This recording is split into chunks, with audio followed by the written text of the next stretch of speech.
আসসালামু আলাইকুম প্রিয় ভিউয়ার্স, কৃষিজার অন্তরে ইউটিউব চ্যানেলের পক্ষ থেকে জানাচ্ছি আন্তরিক প্রীতি ও শুভেচ্ছা। তো পরন্ত বিকেলবেলা ভিডিওটা করতেছি, আসলে সময়ের কারণে হয়তো বা রাত্রের বেলা ভিডিওটা ছাড়তে হইব বা আপলোড দিতে হইব।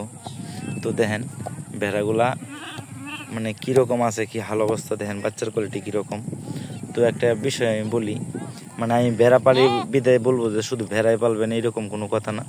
যদি কেউ চান তাইলে ভেড়ার পাশাপাশি অন্য কিছু করতে পারেন, গরু লালন পালন করতে পারেন। আর বিশেষ করে প্রত্যেকটা মানুষের জানা দরকার যে কোনো একটা বিষয়ের উপর ফোকাস দিলে হইব না। বিশেষ করে যেমন হয়তো আপনি বেড়া পালতেছেন, একসময় হয়তো বা দেখা যাচ্ছে যে আপনি বেড়া পালন করতে পারবেন না। আসলে ব্যবসার কিছু টেকনিক আছে, আপনি পাশাপাশি অবশ্যই কোনো কিছু করতে হইব। যেমন আমি ভেড়া পালি, বেড়ার সাথে সাথে আমি গরু লালন পালন করি। আসলে ওইটাই কিন্তু ব্যবসার টেকনিক। হয়তো আমি বেড়া পালন করতে গিয়ে হয়তো বা দেখা যাচ্ছে সমস্যাও দেখা দিয়ে গেল, সেক্ষেত্রে হয়তো আমি ওইটা থেকে মানে এত বেশি পালন করতে পারতাছি না। এখন হয়তো বা ছোটো বড়ো 90টা প্লাস আছে, কিন্তু যখন আমার সমস্যা হবো তখন কিন্তু এতগুলো আমি লালন পালন করতে পারবো না। আর এটার পাশাপাশি যখন আমি গরু ফালবো তখন কিন্তু আমার মানে দুইটা সাইডই ওকে থাকবো, হয়তো বা ভেড়া বা গরু দুইটাই একসাথে।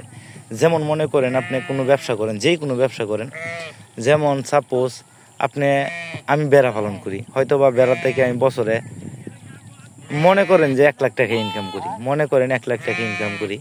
কিন্তু আমি সাপোজ আমি বেড়া থেকে 1 লাখ টাকা ইনকাম না করে আমি গরু পাললাম, গরু থেকেও আবার মনে করেন যে 50,000 টাকা ইনকাম করি। তো ওইরকমভাবে যদি সমন্বিত খামার থাকে বা সমন্বিত কোনো সাবজেক্ট থাকে, ওইরকমভাবে যদি খামারটা করতে পারেন সবচেয়ে বেশি লাভ হইব। তাহলে আপনার এই খামার জীবনে আপনারা কেউ আটকায় রাখতে হইব না।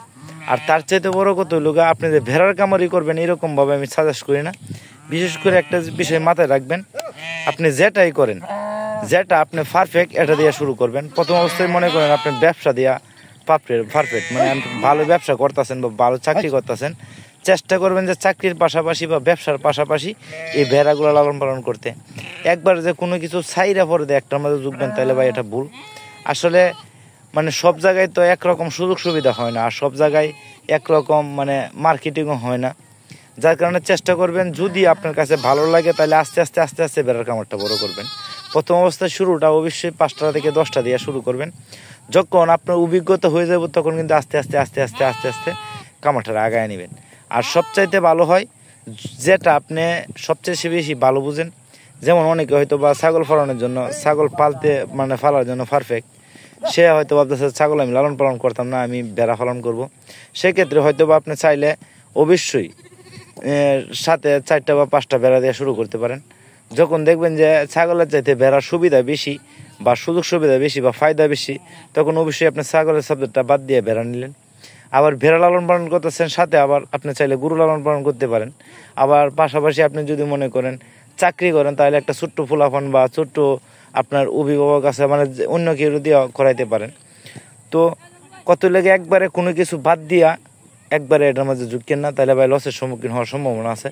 কারণ মনে করেন যে আপনার একটা বছর যতক্ষণ পর্যন্ত না ফালছেন তখন আপনি বুঝবেন না যে বেড়া কেমন লালন পালন করতে হয়, কোন সময় কোন সমস্যা হয়। আর একটা বিষয় হলো যারাই বেড়া লালন পালন করবেন তাদের কাছে আমার একটা রিকোয়েস্ট বা অনুরোধ, আপনারা অবশ্যই 1টা বছর, 12 বছর, 1 বছর, একটা বছরে কখন কি সমস্যা হয় ওইটা আপনারা নোট করে রাখবেন। ইনশাল্লাহ এর পরের বছর থেকে এই সমস্যাগুলো আর হবে না ইনশাল্লাহ। যার কারণে সবচেয়ে বড় কথা হলো অভিজ্ঞতা। আর অভিজ্ঞতাটা আপনি একবারে খাতা কলম নিয়ে লিখে রাখতে হইব, নয়তো বা এই অভিজ্ঞতার দাম নাই। যদি আপনি আসলে আমার এমনও হয়েছে যে কোনো কিছু শিখছি, এটা হয়তো বা মাইরে শিখছি, একটা কথা না বলে মাইরে শিখছি ওই রকম। আসলে আপনি যখন বিপদে পড়বেন ওইটা আপনারা কেউ দেখবো না। কিন্তু আমার জায়গা থেকে আমি চেষ্টা করব, মানে যে কেউ যদি আমার কাছে ফোন দেন বা অথবা মেসেজ দেন, ইনশাল্লাহ আমি সাথে রিপ্লাই দেওয়ার চেষ্টা করব। আমি যতটুকু পারি ততটুকু হেল্প করার চেষ্টা করব। ধন্যবাদ সবাইকে, সবাই ভালো থাকেন, সুস্থ থাকেন, আমার জন্য দোয়া রাখেন। আর যে কোনো পরামর্শের জন্য চাইলে অবশ্যই কল বা মেসেজ করতে পারেন। ধন্যবাদ সবাইকে।